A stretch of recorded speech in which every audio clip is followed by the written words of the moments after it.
इस क्लास के अंदर आज हम फिर से अनिवार्य हिंदी 11 कक्षा के काव्य पाठ को पढ़ने जा रहे हैं। इससे पूर्व हमने कबीर को पढ़ लिया था, कबीर के साखियों को, पदों को पढ़ लिया था, उनके कुछ अभ्यास प्रश्नों और शब्दार्थों को हमने किए थे। आज हम दूसरा पाठ इसके अंदर जो कवयित्री मीरा, भक्ति कवयित्री मीरा, भक्ति काल के अंदर ही हम देखते हैं कि मीरा ने उनके जो गुरु थे रैदास, रैदास से शिक्षा दीक्षा, रविदास या रैदास कहते हैं, और रैदास से शिक्षा दीक्षा ग्रहण की थी और अपनी परिवार और लोक मर्यादा वंशज को छोड़कर और साधु संतों के साथ में कृष्ण भक्ति में लीन हो गई थी। ऐसा हम इतिहास के अंदर भी पढ़ते हैं। आज हम इनके कवि परिचय के रूप में और इनके जीवन परिचय के रूप में कुछ बातें पढ़ेंगे इस क्लास के अंदर आज। तो देखिए, प्रारंभ करते हैं हम। मीरा काव्य खंड के अंदर हमारे दूसरा पाठ है। जन्म जैसा कि ऊपर लिखा हुआ है 1498 में कुंडकी गांव, जो मेवाड़ रियासत के अंदर आती है। प्रमुख रचनाओं में मीरा पदावली, नरसिंह जो मायरो, इसके अलावा और भी है, गीत गोविंद की टीका, नरसिंह जीरो मायरो जैसे फुटकर पद है, राग सोरठ संग्रह है, राग गोविंद है, ऐसे और भी कुछ पद इनके मिलते हैं, इनकी रचनाएं मिलती है। मृत्यु 1546 ईस्वी के अंदर हुई। मीरा सगुण धारा की महत्वपूर्ण भक्त कवयित्री थी। जैसा कि हमने पूर्व में जान लिया है कि भक्ति काल के अंदर दो प्रकार की जो शाखाएं थी वो बनी थी। एक थी निगुण धारा, जिसमें अंदर कबीर आते हैं, हमने कबीर को पढ़ लिया है, और दूसरे ही धारा थी, वह थी सगुण धारा। तो सगुण धारा के अंदर जो मूर्ति पूजा को मानने वाले थे सारे, उसके अंदर मीरा महत्वपूर्ण भक्त कवयित्री कहलाती है। कृष्ण की उपासिका होने के कारण, मतलब उसकी उपासना करती थी, आराधना करती थी, उनकी कविता में सगुण भक्ति मुख्य रूप से मौजूद है। लेकिन निगुण भक्ति का प्रभाव भी मिलता है। वो किसके कारण? रैदास के संपर्क में आने के कारण। मैं आपको बता दूं कि जो रैदास थे, हमने जैसे रामानंद के जो 12 शिष्य थे उसमें कबीर को पढ़ लिया है, तो उसी परंपरा के अंदर ये रैदास भी थे। रामानंद के शिष्य परंपरा में रैदास भी थे। इसीलिए मीरा के अंदर ये निगुण भक्ति का जो प्रभाव है वो देखने को मिलता है, ऐसा हम कह सकते हैं। संत कवि रैदास उनके गुरु माने जाते हैं। बचपन से ही उनके मन में कृष्ण भक्ति की भावना जन्म ले चुकी थी, इसीलिए वे कृष्ण को ही अपना आराध्य और पति मानती रही। अन्य भक्तिकालीन कवियों की तरह मीरा ने भी देश में दूर दूर तक यात्राएं की। जितने भी भक्तिकालीन कवि थे उन्होंने देशाटन किया था, मतलब एक स्थान पर रहते नहीं थे। जगह जगह भक्ति का संदेश देना, अपने भजनों को गाना, अपने गीतों को गाना और भगवान का भजन करना, ये उनका कार्य था। तो भक्तिकालीन कवि के रूप में जैसे रसखान का नाम आता है, सूरदास का नाम आता है, तुलसीदास जी का नाम आता है जो राम भक्त थे, ठीक है ना। उसी प्रकार से वल्लभाचार्य थे। तो ये सब भक्तिकालीन कवि थे। चित्तौड़ राजघराने में अनेक कष्ट उठाने के बाद मीरा वापस मेड़ता आ गई। यहाँ से उन्होंने कृष्ण की लीला भूमि वृंदावन की यात्रा की। इनके पति थे भोजराज, सांसारिक जो पति हम कह सकते हैं। तो जो विवाह हुआ था वहाँ भोजराज से हुआ था। मेड़ता में उनका जो जन्म हुआ था, मेड़ता सिटी, और चित्तौड़ के अंदर राजघराने में उनका विवाह हुआ था। पति के मरने के बाद में उनके अनेक कष्ट राणा विक्रमादित्य थे उनके द्वारा दिए गए और ससुराल पक्ष से दिए गए। जीवन के अंतिम दिनों में वे द्वारिका चली गई। माना जाता है कि वहीं रणछोड़ दास जी की मूर्ति में ही वहाँ समाहित हो गई थी, मतलब उनको दिव्य ज्ञान हो गया था, या कह सकते हैं कि उनको मोक्ष की प्राप्ति हो गई थी। उन्होंने लोकलाज और कुल की मर्यादा के नाम पर लगाए गए सामाजिक और वैचारिक बंधनों का हमेशा विरोध किया। हम देखते हैं मीरा पर अनेक प्रकार के लोक लांछन लगाए गए थे, ठीक है ना, अनेक प्रकार के कुल की मर्यादा नाश करने वाली ऐसा बताया गया था, क्योंकि वह साधु संतों के साथ में रहती थी, उनका भजन करती थी, राजघराने की बहू होते हुए भी प्रदा प्रथा का भी पालन नहीं किया तथा मंदिर में सार्वजनिक रूप से नाचने गाने में कभी हिचक महसूस नहीं की, क्योंकि कहते हैं कि जो भक्ति में लीन हो जाता है, ठीक है, वो प्रभु की भक्ति में, जो ईश्वर की भक्ति में लीन हो जाता है, उसे फिर इस सांसारिक बातों की कोई जानकारी नहीं होती है, सांसारिक सुख दुख से कोई मतलब नहीं होता है। ऐसा ही मीरा के साथ में भी हुआ। मीरा अगले पृष्ठ पे है, देखिए, ये मानती थी कि महापुरुषों के साथ संवाद, जिसे वह सत्संग कहा जाता था, से ज्ञान प्राप्त होता है, और ये वास्तविकता है।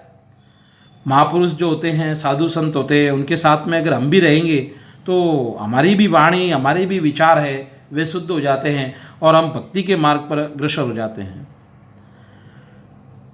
और ज्ञान से मुक्ति मिलती है। अपनी इन मान्यताओं को लेकर वहाँ दृढ़ निश्चय थी। निंदा या बंदगी उनको अपने पद से विचलित नहीं कर पाई। समाज में बहुत सारे इनकी निंदा भी करते थे, अर्चना भी करते थे, बंदिश करते थे, लेकिन उन्होंने हाथ जोड़कर विनती करने पर भी किसी की बात नहीं मानी और अपने मार्ग से, भक्ति के मार्ग से विचलित नहीं हुई। जिस पर विश्वास किया उस पर अमल किया।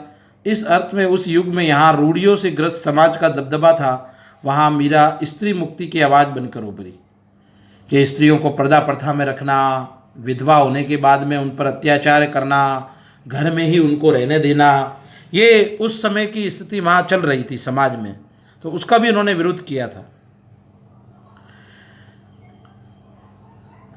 मीरा की कविता में प्रेम की गंभीर अभिव्यंजना है। प्रेम की गंभीर, प्रेम, मीरा का जो प्रेम था वह कृष्ण के प्रति एक आराध्य प्रेम था। उसमें विरह की वेदना है और मिलन का उल्लास भी है कि मैं वन वन घूम रही हूँ, वन वन फिर रही हूँ, लेकिन हे प्रभु आपने अभी तक मुझे दर्शन नहीं दिए, मैं हरि दर्शन की प्यासी हूँ। मीरा की कविता का प्रधान गुण सादगी और सरलता है।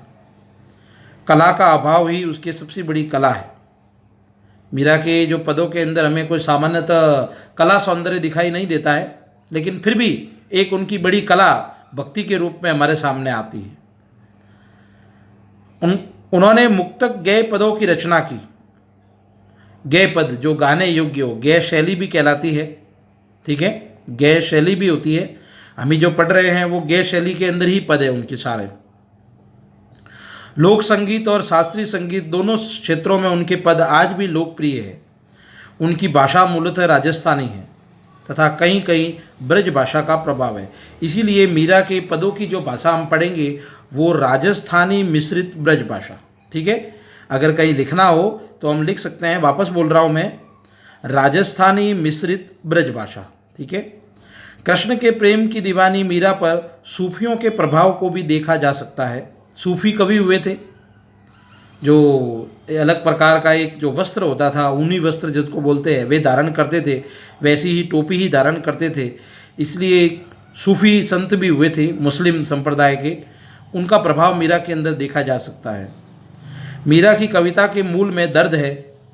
वे बार बार कहती है कि कोई मेरे दर्द को पहचानता नहीं, न शत्रु न मित्र, और वहाँ प्रेम था कृष्ण के प्रति और इस समाज के प्रति, लेकिन कोई उसको समझने को तैयार नहीं था या समझता नहीं था। तो ये एक छोटा सा परिचय दिया है मीरा के बारे में, उनके काव्यांश के बारे में, उनकी कविता क्षेत्र के बारे में, और कह सकते हैं कि उनके जीवन के बारे में। हालांकि उनके जीवन के बारे में हमने सामाजिक विज्ञान की किताबों में और भी अनेक रूप से पढ़ रखा है। यहाँ पर हम पढ़ेंगे, देखिए, दो प्रकार के पद दिए हैं। उन दो प्रकार के पदों में हम क्या पढ़ने वाले हैं वो उसके अंदर हम आज देख रहे हैं। यहाँ प्रस्तुत पहले पद में मीरा ने कृष्ण से अपनी अनन्यता व्यक्त की है तथा व्यर्थ के कार्यों में व्यस्त लोगों के प्रति दुख प्रकट किया है। तो यहाँ पर दो प्रकार की बातें आएगी। कृष्ण के प्रति अपनी अनन्यता, उनसे दूर नहीं जाना, उसके अंदर ही समाहित हो जाना, उनका ही गुणगान करना, तथा व्यर्थ के कार्यों में जो लोग भक्ति पर ज़्यादा ध्यान नहीं देते हैं, कृष्ण की भक्ति नहीं करते हैं, उन पर दुख व्यक्त किया है, जो सांसारिक मोह माया में अपना जीवन केवल जीते हैं। जैसा कि ये हमारे सामने दिख रहा है, मेरो तो गिरधर गोपाल दूसरो न कोई, ये अन्यनता प्रकट हुई है। जाके सिर पर मोर मुकुट मेरो पति सोई, कि जिसके सिर पर मोर मुकुट है वही मेरा श्री कृष्ण है, वही मेरा पति है। ऐसी इसकी अन्यनता प्रकट हुई है। दूसरे में पद में प्रेम रस में डूबी हुई मीरा सभी रीति रिवाजों और बंधनों से मुक्त होने और गिरिधर यानी श्री कृष्ण के स्नेह के कारण अमर होने की बात कर रही है। ये देखिए, पग घुंघरू बांधी मीरा नाची, मैं तो मेरे नारायण सु आप ही हो गई साची। लोग कहे मीरा भई बावरी, न्यात कहे कुल नासी। लोग कहते हैं कि मीरा तो पागल हो गई है, साधु संतों के साथ में रहती है और नाता, कुल का जो नाता है वहाँ तोड़ दिया है और कुल का नाश करने वाली बन गई है। ये इस प्रकार के जो उनके कष्ट दिए उनका भी यहाँ वर्णन दिया गया है। तो श्री कृष्ण के प्रति स्नेह और रीति रिवाजों के बंधनों से मुक्त होने की बात यहाँ पर मीरा ने बताई है भाव के आधार पर।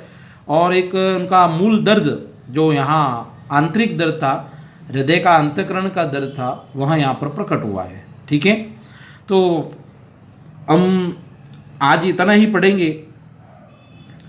आगे वाली जो हमारी क्लास आएगी उसके अंदर हम इन 2 पदों को पढ़ेंगे और इनके अभ्यास प्रश्नों को करेंगे।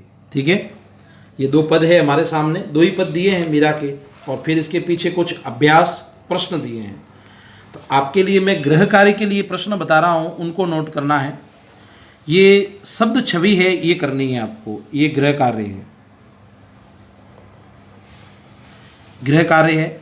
और इसके बाद में यहाँ और कुछ शब्द दिए हैं, 2 पृष्ठों में दिए हैं शब्द, ज़्यादा शब्द नहीं है।